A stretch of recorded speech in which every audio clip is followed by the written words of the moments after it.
Welcome to Sunday morning. One of the things I talk about a lot is journaling. So I want to give you a little video about how to do that. Okay, because I've gotten a lot of people saying, there's a lot of resistance around picking up a pen and paper. I want to type. There's a lot of resistance around journaling. Like they don't know where to start. So I had someone I know personally ask me that question, like, I don't even know how to start to do this. Okay, so here's how you start. You get yourself a book. I have this moleskin book, and I have, this is a bigger one. I have smaller ones. I have teeny ones for my purse and all kinds of stuff. So, because I'm used to journaling, I've been doing it since I was 7. I still have some of those journals too. So, what I want you to do is I want you to get yourself a notebook, something that you can easily find, that you keep with you, that you put by your bedside table, and things of that nature. I don't advocate doing this on a computer just because there's a different part of your brain when you're typing that's engaged versus using a pen and paper. It's just different. It's different energy. So let's all get on the same page. Find yourself a pen that you love how it writes, that it flows, that it's easy to work with. You just like the feel of it in your hand. Find a book that is, sometimes I put stickers on them. Sometimes I put, I always tab things off that are, meaningful ideas or something like that. But I really work the journal. In fact, Charlie likes to, I use it so much that Charlie gets jealous of it. And I have several journals that have chunks taken out of them. Charlie. Okay. So anyway, so what the first thing I want you to do is I just want you to pick a time of day that you're going to be doing this. And I do this first thing in the morning. I take out my journal. I do a little spread for myself. And then I just start writing, and I start sort of what are my feelings about that spread, what came up for me, what little bits of intuition have popped up, what dreams did I just have overnight, how does this all, like just putting in little breadcrumbs. It is like putting in little breadcrumbs, because something I said today may not be relevant right now, but it may become relevant later, or it may not. It may just be nonsense that I'm spewing and blah, blah, blah. But you don't know if you don't write it down and record it. You'll have nothing to look back on when 3 weeks down the road, you're like, yeah, I think I had a dream like something about that. Or I remember that Saturday morning when I was meditating and some really important information came through, but since I didn't write it down, I don't know. All right. So do me a favor. Get yourself a notebook, get yourself a pen every morning, every evening, wherever you can take 15, 20 minutes, half hour would be great.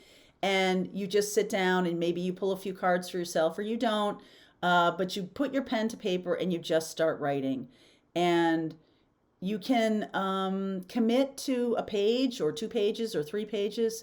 I recommend Julia Cameron's book, The Artist Way. She talks about morning pages where you're in that in-between state before your brain gets filled up with stuff during the day, worries and complaints and problems and situations and nonsense. Before your brain gets too full up, you want that part of your brain that's been connected, that is connected to your subconscious, that has been dancing around at night, making dreams and stories in your head. So you want that, because your subconscious is the thing that brings you new information that is not in your thinking place, right? Thinking place is stuff that you already know. Things you don't know yet, or things that might be new to you, come through your subconscious. Okay. This is also the place where you deposit things that you don't really want to look at, or you don't want to pay attention to, or anything like that. But your subconscious is a useful tool. And it is the thing that, comes out at night and has to do with your dreams and has to do with, your secrets. And since we're talking about dreaming a little dream right now on the channel, how do I dream a little dream if I don't know what it is or whatever? This is the way. Start a journal, start writing every morning, and you can use prompts, okay, journal prompts that will help you get started, okay? So like my favorite journal prompt is, what's next? Or what do I need to know today? Or what's happening for me right now? What do I want to create in my life? What do I want to feel every day? What emotion do I want to feel every day? What do I want my days to look like? Any of these prompts, any of these things will give you a chance to write a little bit about it.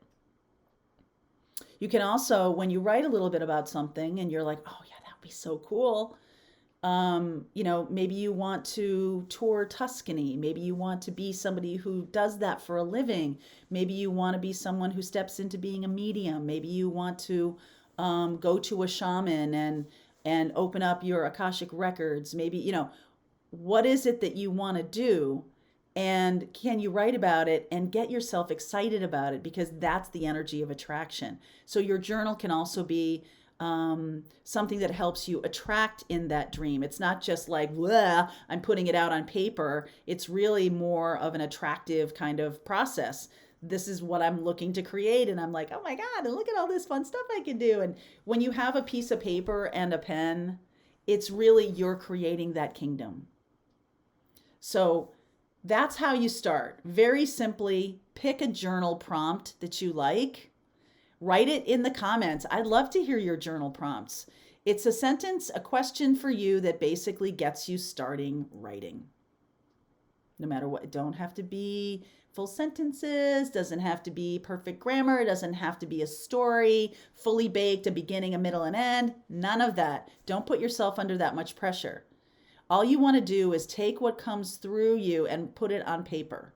So after a while, when you are answering that question, what's next for me? What's next for me? And first of all, you're putting down the stuff that's in your brain first. So all of the worries and cares and concerns and ideas and things that have already occurred to you, that's what needs to come first. So just keep writing, like, I'm feeling like this. I'm worried about losing my job. I'm worried about quitting a good job. And what happens if this is not my purpose? And what happens if the universe smites me down? That's not how it works.